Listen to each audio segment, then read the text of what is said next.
Olá pessoal, essa vai ser a aula de populações e o primeiro aspecto importante para a gente identificar quando fala de população é entender o tamanho e a densidade, como medir. Lembre-se que em ciência é extremamente importante como que a gente mede as coisas. Em- Começando então pelo tamanho da população. Ela vai ser sempre o número de indivíduos presentes, né, dentro dessa população. Vamos lembrar o conceito, né, que população são indivíduos da mesma espécie presentes no mesmo local. É sempre a mesma espécie num local específico, tem uma área pré-determinada, tá?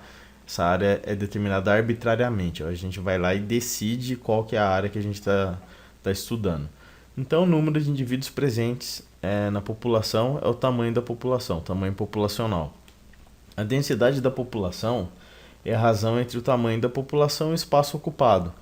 Como faz parte do conceito de população, número de indivíduos numa determinada área ou volume, esse espaço ocupado, que pode ser tanto área como volume, ele vai dividir o tamanho da população e a gente vai ter densidade populacional.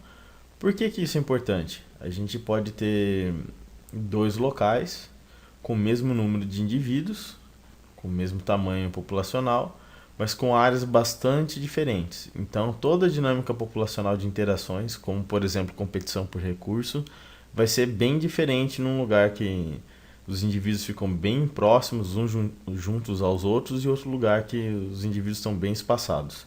Tudo bem? A equação populacional, então, para a gente entender o crescimento populacional, que é como que funciona essa dinâmica, o crescimento populacional ele vai ser sempre igual ao número de imigrantes mais os nascidos no período. Então, são os indivíduos que estão entrando na comunidade não, na população, desculpa. São os indivíduos que estão entrando na população menos os que estão saindo. A imigração são os indivíduos que vão embora por movimentação e a morte, que são os indivíduos que passam dessa para melhor. Então, uma relação muito simples. Eu somo quem está chegando na população, quem nasceu e quem veio de fora, e subtraio daqueles que foram embora ou que morreram, que foram embora para um lugar ou para o outro. E aí, essa variação a gente chama de crescimento populacional. O crescimento populacional sempre é medido num período de tempo. Isso é importante. Então a gente tem que relacionar com a população anterior do período. Os exemplos, então, é o crescimento da população de gado em uma fazenda. São anos que a gente vai conseguir perceber por causa da gestação do gado, que não é uma coisa em minutos. A não ser que a fazenda seja muito, muito grande, a gente não vai ter variação em minutos. A variação do número de larvas de inseto em uma lagoa. A gente consegue perceber isso bem em meses, por causa do ciclo de vida dos insetos. E o crescimento populacional de uma colônia de bactérias, a gente percebe isso em horas. Se a gente for levar anos para investigar o crescimento populacional de bactérias, pode ser que o meio de cultura acabe e já acabou tudo já. Elas se desenvolveram até exaurir o meio de cultura. Então é isso, a gente tem que levar em conta o tempo adequado para analisar o crescimento populacional para cada objeto de estudo. Então, a dinâmica populacional no esquemão aqui, a gente tem o tempo zero, e aí depois a gente tem o tempo 1, lembrando aí um esquema aproximando um pouco da cinemática da física para ficar mais fácil para vocês entenderem. Então, no tempo zero, a gente tem a população do período anterior. Aí, no tempo 1, a gente tem a população atual. E o que a gente tem aqui no meio é a variação populacional, que é o crescimento populacional no período. Então, se a gente soma o crescimento, que é a variação, à população anterior, a gente tem a população atual.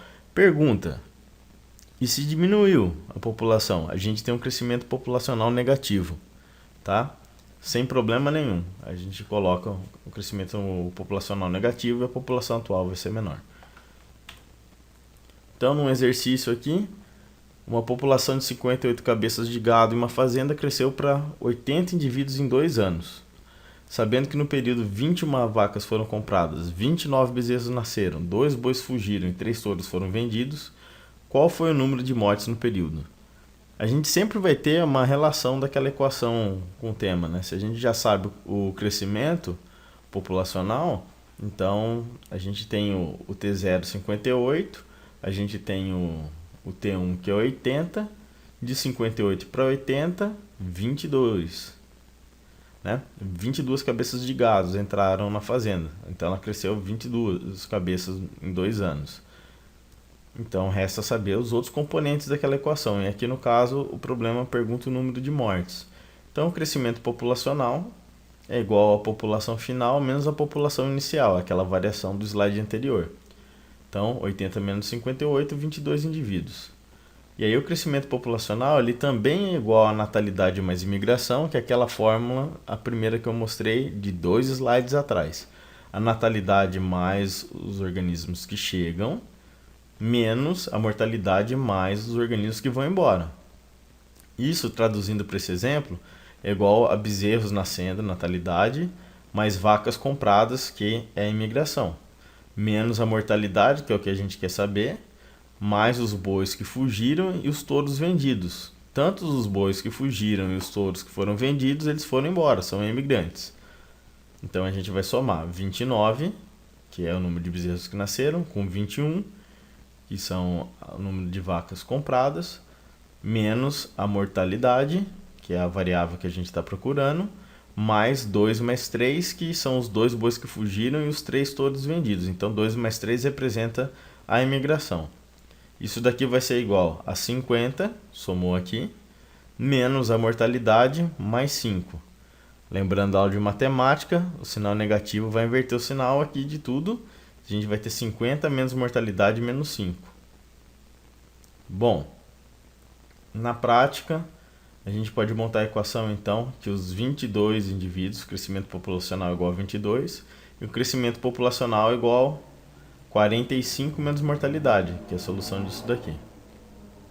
Resolvendo essa equação, joga a mortalidade para cá, passa o 22 para lá, a gente tem mortalidade igual a 45 menos 22, 23 indivíduos morreram no período. Para isso que serve essa equação. Ela é bastante simples e dá para entender como é que funciona a dinâmica populacional. Tudo bem? Não tem mistério nenhum, é isso aí.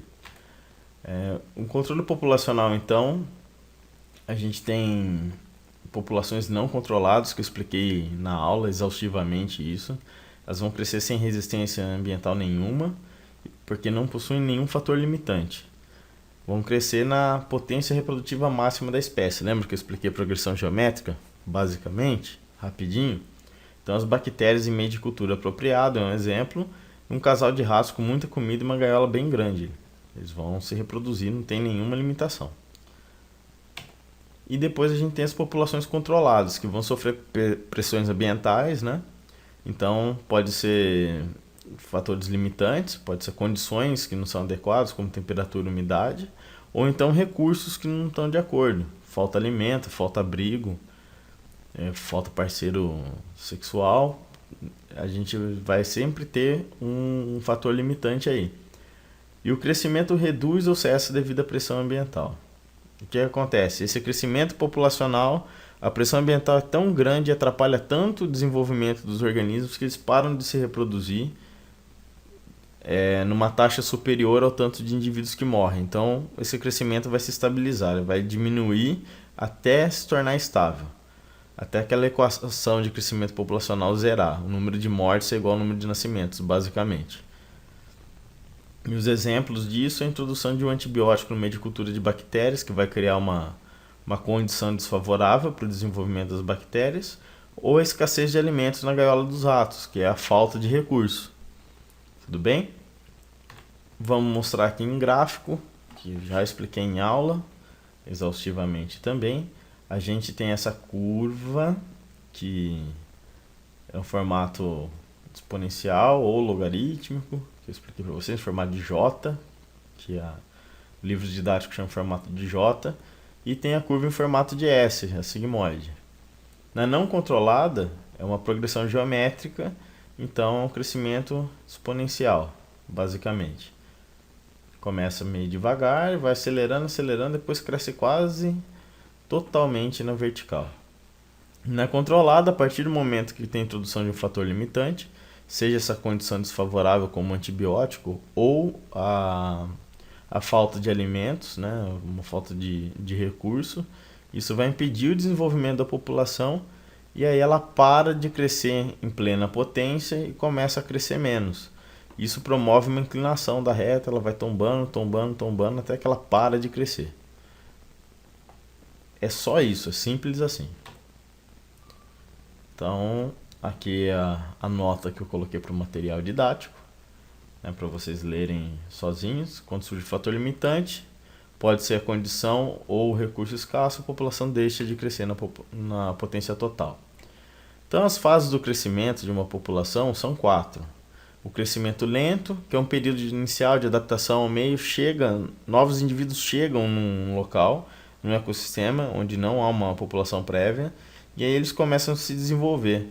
Esse período de adaptação que tem pouco, vamos pensar em mamíferos que são casais, se a gente tiver poucos casais, eles demoram um tempinho para crescer, né? Por causa da gestação, esse número não aumenta tão rápido. Depois a gente tem um crescimento muito rápido, que é aquela parte logarítmica que eu expliquei. A população já está adaptada, já chegou, já tem bastante indivíduos, e aí eles conseguem crescer numa taxa ótima já. E depois tem a diminuição do ritmo de crescimento, é o terceiro passo, onde tem a entrada do fator limitante, começa a diminuir isso daí, onde o fator limitante passa a ser significante de fato para o crescimento populacional. E depois a gente tem a última fase, que é a estabilização e equilíbrio, onde a gente tem uma pequena variação no número de indivíduos em cada período, sempre o número de natalidade se equilibrando com o de mortalidade, e considerando também a imigração e a imigração, tudo bem? Mostrando o gráfico, fica mais claro aqui na sigmoide. Lento, período de adaptação, aí a gente vê que tem uma inclinação mais rápida, aqui começou a acelerar mesmo e iria para o alto e avante, feito super-homem se não tivesse um fator limitante aqui, mas como há um fator limitante, há uma redução de crescimento, começa a parar e por fim a gente vai chegar no equilíbrio. Bom, se não houvessem fatores limitantes, qualquer uma das espécies poderia entupir a terra de indivíduos. Elefantes, formigas, homens, não interessa. Alguma coisa tem que brecar o crescimento populacional. Isso é extremamente importante. E como eu falei para vocês na aula, tem uma capacidade de suporte do meio. Seja qual for o ambiente, a gente sempre vai encontrar para a população, dependendo das especificidades da espécie, horríveis, das características da espécie, a gente tem um limite para ela crescer dentro daquele ambiente, que a gente chama de capacidade de suporte. Quando a capacidade de suporte ela é atingida, a população ela para de crescer e vai tender ao equilíbrio em torno daquela capacidade de suporte. Então, a gente tem aí dois conceitos, o potencial biótico e a capacidade de reprodução de uma espécie, a capacidade máxima, né, a taxa ótima de reprodução. Se não houver nenhum empecilho do meio, qual que é a capacidade de reprodução de uma espécie? Isso chama potencial biótico. E a resistência ambiental são recursos limitados que equilibram a população. Pode ser condições adversas também, mas normalmente são recursos limitados, porque condição adversa, a população normalmente escolhe um ambiente que é adequado ao seu desenvolvimento. É mais raro que aconteça. As condições adversas normalmente acontecem por impacto ambiental provocado por ação humana. O exemplo da cultura de bactérias, as bactérias estão crescendo num organismo, a gente vai e coloca antibiótico. Isso é um exemplo. Ou então, tem uma comunidade crescendo na cana de açúcar, o humano vai lá e taca fogo e acaba com tudo. E vai atrapalhar bastante o desenvolvimento de toda a comunidade que está em volta. O uso de agrotóxicos na agricultura. Então fica mais fácil pensar que as condições mudam quando a gente pensa na presença humana. Aí tem o equilíbrio por predação, que eu já expliquei para vocês lá na aula de interações ecológicas, mas a gente olha aqui de novo, que o número de indivíduos de duas populações associadas, que estão relacionados diretamente na cadeia alimentar, se raposas comem coelhos e só coelhos no ambiente, significa que se o número de raposas sobe um pouquinho aqui, o número de coelhos começa a cair porque as raposas começam a comer muito coelho. Cai o número de coelho, As raposas começam a morrer de fome, porque fica mais difícil de achar coelho, e cai o número de raposa. Cai o número de raposa, os coelhos começam a sobreviver mais e vão se reproduzindo e crescem de novo. Tem bastante coelho, as raposas começam a se desenvolver. Quando sobe muito o número de raposa, cai o número de coelho. E aí você fica sempre numa corrida. Um sobe, o outro desce. Um desce, o outro sobe, né? É fácil de entender essa relação de interdependência numa cadeia alimentar. Esse é só isso também. Esse exemplo de presa e predador é bem simples, tá? E por fim, a gente falou de natalidade, mortalidade e tem que falar simplesmente da dispersão. As populações podem mudar de lugar dependendo do tipo de organismo. Então, pense numa população de coelhos, por exemplo.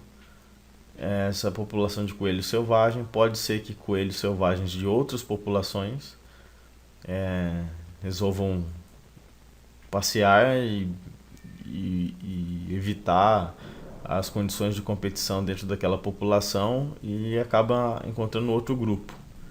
Vamos pensar em grupos de macaco numa mata. Você tem um grupo de macaco-aranha e outro grupo de macaco-aranha, e eles podem simplesmente ficar mudando de um bando para outro, tentando achar alguma vantagem, tá? Então, quem chega em migração, quem sai em migração, fica bem fácil de entender isso. Normalmente, em mamíferos, os machos acabam migrando para evitar brigas com macho alfa, coisas desse tipo, tá? E, enfim, a gente vai falar de migração. A migração é quando acabei de ver um defeito aqui. Imigrações e imigrações aqui em cima. Faltou um i ali. A migração, que é deslocamentos periódicos, ela é um pouco diferente. É quando, por exemplo, uma população inteira de andorinhas sai do hemisfério norte, vai para o hemisfério sul, volta para o hemisfério norte. Então, a cada 6 meses elas mudam de local para evitar o frio. Então, isso é a ideia de migração. É uma coisa cíclica. Então, a população se desloca, mudando o local. A população como um todo, e não só apenas alguns indivíduos. Quando são alguns indivíduos e a população como um todo, a maior parte permanece no local, a gente está falando de imigração e emigração. Quando é todos que vão para um lugar e voltam para o outro, a gente está falando de migração. Tudo bem? Bom, a aula de população é isso, é bem básico, é só entender a relação de tamanho populacional, porque é importante medir, porque a gente vai usar o tamanho populacional para entender a densidade populacional, e isso diz muita coisa em relação ao nível de interações que essa população tem entre si, interespecíficas, por causa de densidade, problemas relacionados com densidade. Depois entender o crescimento populacional, que diz respeito à dinâmica populacional, e que as populações tendem a crescer de acordo com o seu potencial biótico, a menos que haja alguma resistência do ambiente. Então, basicamente é isso, e espero que tenha entendido.